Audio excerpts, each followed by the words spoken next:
heard of this movie Cocaine Bear? You know, that's somewhat based on a true story, sort of.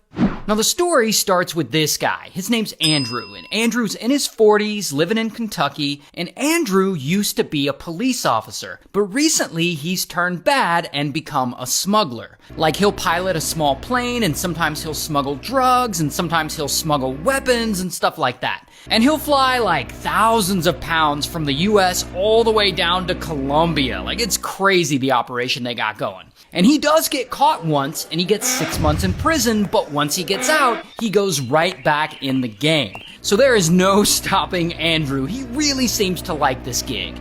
But then, one day in 1985, his whole life changes. Because he falls into a huge score. And this score would require him to fly from Georgia all the way down to Monteria, Colombia, and pick up a huge shipment of cocaine. 400 kilos, which is almost 900 pounds, which from what I read during this time in 1985 is worth about $15 million, or about $50 million in today's money.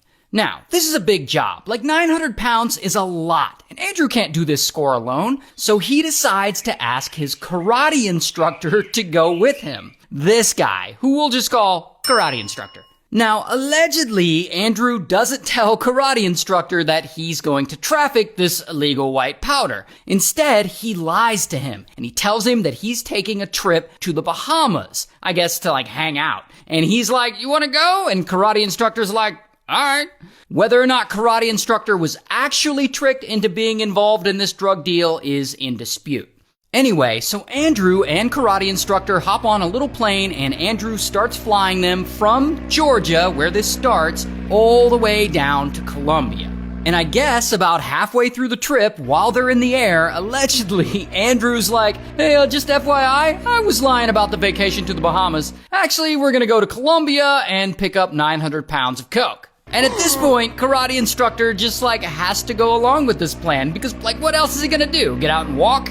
And again, this is if you believe karate instructor wasn't in on it the whole time, which I'm personally skeptical. So anyway, they land the plane in Colombia, and there they meet with Andrew's drug cartel contacts, and they start loading up the plane with duffel bags of coke. Once they're done, they take off, and they start flying back. Once they're in the air for a while, they reach the airspace over Florida. And so they're over Florida, and Andrew and karate instructor are listening to the open channels on the radio. And they hear that the feds have spotted their plane and that they're about to start following them. Because I guess a lot of drug traffickers fly through that area, and the feds have flagged their flight as suspicious. And immediately, karate instructor's like, "Oh shit," and he starts freaking out. I mean, he doesn't want to get busted, so he goes to the back, he opens up the side doors, and he starts pushing the duffel bags of coke out of the plane. Here's the dildo. A common way to smuggle drugs during this time is called parasmuggling. And that's where traffickers will put narcotics into duffel bags, and then those duffel bags have parachutes on them, and they will then fly over a drop zone, and they'll push the product out, which will then parachute safely down to the buyer or whoever's down there to catch it. And they do it that way so that when the plane lands, if the smugglers get busted, they can be like,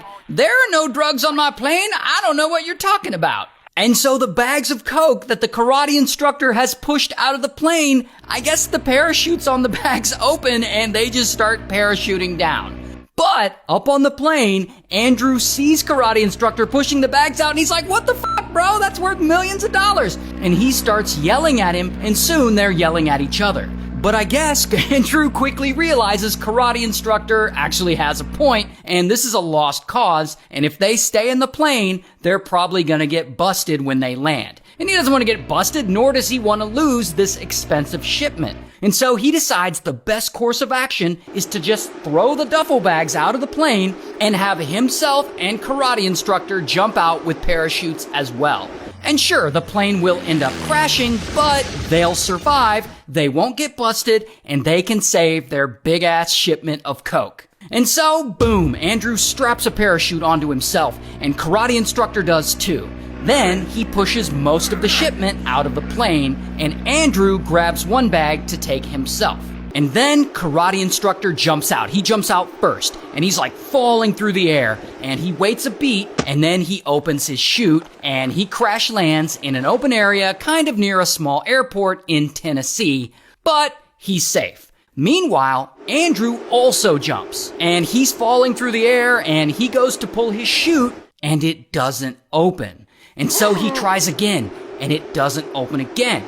And he tries several more times, and still nothing. And so he activates his reserve chute, and it actually does work, and it starts to open, and that is when kaboom! It's too late. He hits the ground, landing in someone's backyard, and he dies. While karate instructor, he can't see what happened to Andrew. So he does what he and Andrew had planned to do. He walks to a nearby grocery store and he calls a taxi. And a taxi takes him to a hotel that he and Andrew had agreed to meet at. And of course, Andrew never shows up and meets him there because, he didn't survive. But you know what did survive? A lot of that cocaine. Like a lot of it. A lot of it lands safely on the ground in various places in the area. Mostly in the forest. And some of it landed on the other side of the Tennessee border in Georgia. And that is when this girl shows up. We'll call her Paddington. Paddington is a black bear who lives in the area. And so Paddington is chilling in the forest, like stealing picnic baskets or doing whatever it is that bears do. And bro suddenly comes across one of the bags filled with about 75 pounds of coke. And I presume she's like, whoa, what's all this? And when she can't figure out what it is, she's like, oh, okay, I guess I'll just eat it. And she starts eating it. And she eats a lot of it. Like a lot of it. And pretty quickly, Paddington, unfortunately, overdoses and she dies. Then, a few months later, the feds find her furry little body out in the forest, and there are duffel bags of coke scattered everywhere. And so they later do an autopsy on her, and the medical examiner finds her stomach, as he puts it, literally packed to the brim with cocaine. That is an exact quote. Now, this medical examiner, I guess he thinks this story is amusing, and so he has Paddington's body taxidermied, like stuffed, and they give it to a local recreation area to put on display. A few years later, it ends up in Kentucky at this place called Kentucky for Kentucky Fun Mall. And there you can see that they have put Paddington, like the actual bear, on full display. And here is a side view of her, and they gave her a hat, and they now call her Pablo Escobar? Jesus. Anyway, and so now karate instructor, he does eventually get caught by the feds, and he cooperates with them, and he blames everything on Andrew, and he tells them, no, I was in the plane, but I had no idea Andrew was smuggling drugs. And I guess they believe him because he gets no charges and no prison time.